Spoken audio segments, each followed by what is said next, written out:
Welcome to this course on compilers. My name is Alex Aiken. I'm a professor here at Stanford University, and we're going to be talking about the implementation of programming languages.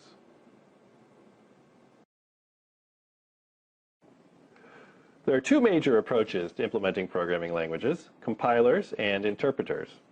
Now, this class is mostly about compilers, but I do want to say a few words about interpreters here in the first lecture.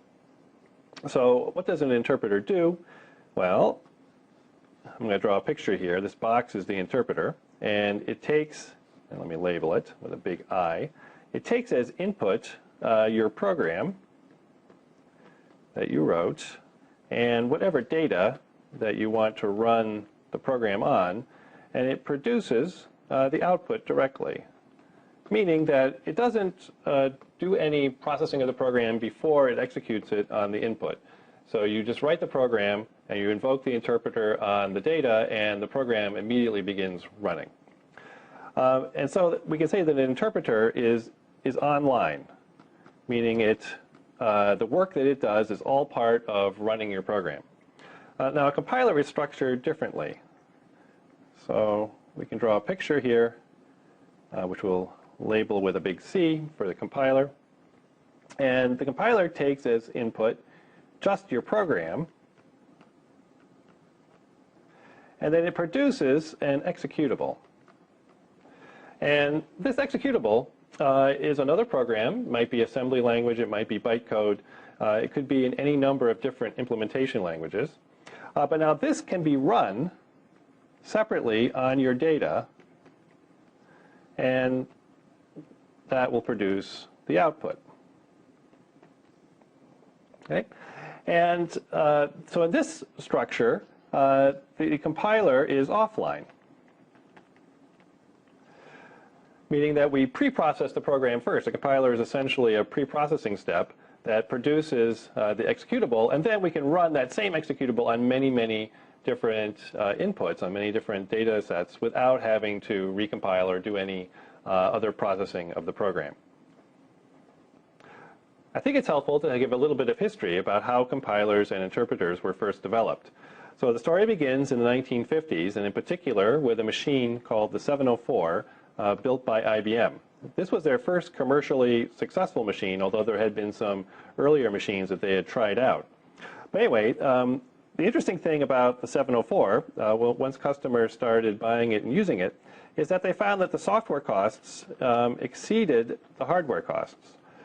And not just by a little bit, but by a lot. And this is important because the hardware in those days was extremely expensive.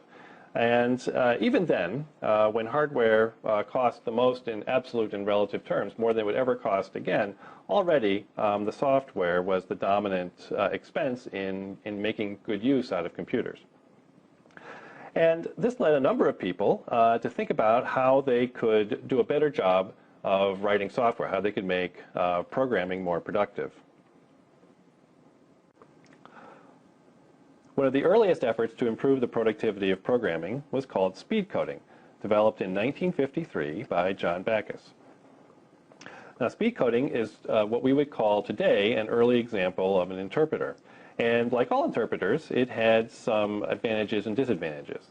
The primary advantage was that it was much faster to develop the programs. So in that sense, the programmer was much more productive. But among its disadvantages, speed code programs were 10 to 20 times slower than handwritten programs. And that's also true of interpreted programs today. So if you have an implementation that uses an interpreter, it'll typically be much slower than either a compiler or writing code by hand. And also, the speed code interpreter took up 300 bytes of memory. And that doesn't seem like very much. In fact, 300 bytes today would seem like an incredibly tiny program. But in those days, you have to keep in mind that this was 30% of the memory on the machine. So this was 30% of the entire memory of the 704. And so the amount of space that the interpreter took up was itself a concern. Now, speed coding did not become popular, but John Backus thought it was promising, and it gave him an idea for another project. The most important applications in those days were scientific computations. And programmers thought in terms of writing down formulas in a form that the machine could execute. John thought that the problem with speed coding was that the formulas were, in fact, interpreted. And he thought if first the formulas were translated into a form that the machine could execute directly, that the code would be faster, and while still allowing the programmer to write the programs at a high level. And thus was the Formula Translation Project, or Fortran project, born. Now, Fortran ran from 1954 to 1957. And interestingly, they thought it would only take them 1 year to build the compiler, but it wound up taking 3. So just like today, they weren't very good at predicting how long software projects would take. But it was a very successful project. By 1958, over 50% of all code was written in Fortran. So 50% of programs were in Fortran. And that is very rapid adoption of a new technology. We would be happy with that kind of success today. And of course, at that time, they were ecstatic. And everybody thought that Fortran both raised the level of abstraction, improved programmer productivity, and allowed everyone to make much better use of these machines. So Fortran 1 was the first successful high-level language, and it had a huge impact on computer science. In particular, it led to an enormous body of theoretical work. And one of the interesting things about programming languages, actually, is the combination of theory and practice, because it's not really possible in programming languages to do a good job without having both a very good grasp of fairly deep theory and also good engineering skills. So there's a lot of very good systems building material in programming languages, and typically it involves a very subtle and fruitful interaction with theory. And this is one of the things that I think that's most attractive about the area as a subject of study in computer science. And the impact of Fortran was not just on computer science research, of course, but also on the development of practical compilers. And in fact, its influence was so profound that today modern compilers still preserve the outlines of Fortran 1. So what was the structure of Fortran 1? Well, it consists of 5 phases: lexical analysis and parsing, which together take care of the syntactic aspects of the language; semantic analysis, which of course takes care of more semantic aspects, things like types and scope rules;